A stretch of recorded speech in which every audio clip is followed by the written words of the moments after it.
السلام عليكم ورحمة الله تعالى وبركاته. في مواجهة توصف بصدام الأسود، يخوض منتخب الوطني المغربي الاختبار الأصعب في مشواره ببطولة كأس إفريقيا 2025 عندما يواجه منتخب الكاميرون في 8 مساء اليوم.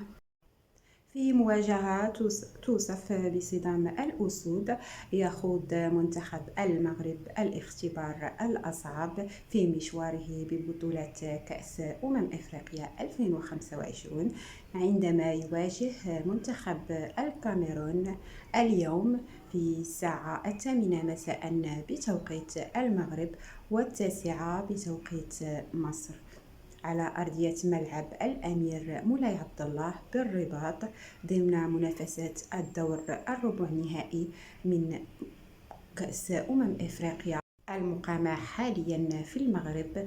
ويدخل أسود الأطلس هذه المباراة التي يديرها الحكم المصري أمين عمر بطموحات كبيرة في مواصلة المشوار نحو اللقب القاري، مستفيدين من عامل الأرض والجمهور بعد تأهلهم إلى هذا الدور إثر فوزهم على تنزانيا بهدف لصفر في ثمن نهائي كأس إفريقيا بهدف نظيف وقعه نجم ريال مدريد إبراهيم دياز.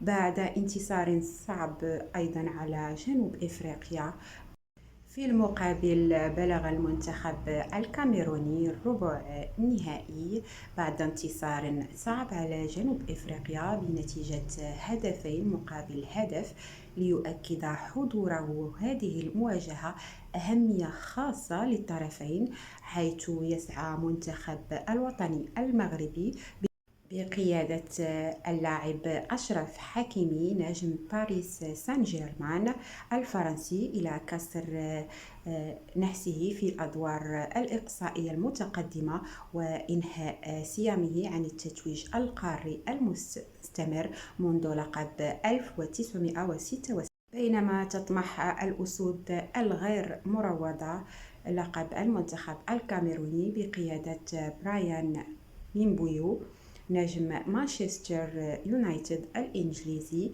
إلى تعزيز سجلها القاري وإضافة النجمة السادسة إلى خزائنها، مستندة إلى تاريخ طويل من النجاحات في كأس الإفريقية. وعلى مستوى التاريخ لم يكن ربع النهائي محطة سهلة للمنتخب المغربي، إذ فشل في تجاوزه في 3 مناسبات سابقة. الاستثناء الوحيد كان في نسخة تونس سنة 2004 حين نجح المغرب في كسر عقدة النهائي على حساب الجزائر بالفوز ب3 أهداف مقابل 1. ويدخل المنتخب المغربي الذي يفتقد لجهود لاعبه عز الدين أناحي بسبب الإصابة المواجهة مدعوما بسجل استثنائي على أرضه، كما تشير الإحصائيات إلى طابع تكتيكي وحذر يطغى على مواجهة المنتخبين، حيث لم تشهد لقاءاتهما ال3 السابقة تسجيل أكثر من هدف لكل فريق. وبين طموح الثأر ورغبة المجد، تبدو مواجهة الرباط بين المغرب والكاميرون مفتوحة على كل الاحتمالات.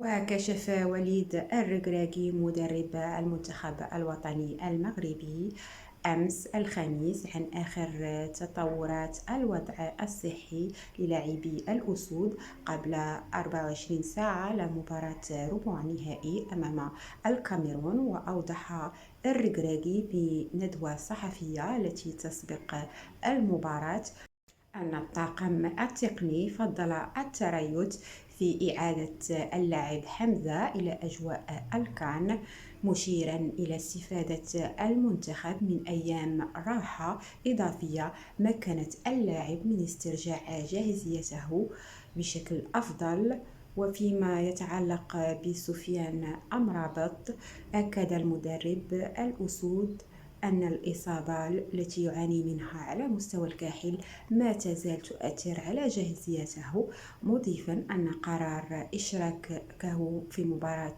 الكاميرون ستتخذ بناء على حالته البدنية. وأكد الركراكي مدرب المنتخب المغربي أن المواجهة أمام الكاميرون تمثل صدامًا قاريًا بين منتخبين كبيرين، مشددًا على أن المباريات الإقصاء المباشر تفرض تركيزًا عاليًا تفاديًا للأخطاء المكلفة في هذه المرحلة الحاسمة من البطولة. وقال الركراكي: كل الفرق الكبيرة متواجدة في هذا الدور، والطموح هو الذهاب إلى أبعد نقطة ممكنة. يذكر أنه في حالة فوز المغرب اليوم ضد الكاميرون، سيواجه الفائز في مباراة الجزائر ونيجيريا. نتمنى حظ موفق للمنتخب الوطني المغربي. المرجو الاشتراك في قناة مغرب نيوز من أجل التوصل بتفاصيل ونتائج المباراة النهائية للمغرب ضد الكاميرون. كونوا في الموعد. ترقبوا الفيديوهات القادمة في قناتكم مغرب نيوز لمعرفة النتيجة النهائية لمباراة المنتخب الوطني المغربي ضد الكاميرون. وشكرا على وفائكم، ومرحبا بالجماهير المغربية في قناتكم مغرب نيوز التي تعرض لكم تفاصيل كل مباريات كأس أفريقيا. وترقبوا أيضا مباراة السنغال ضد مالي اليوم على الساعة 5 مساء.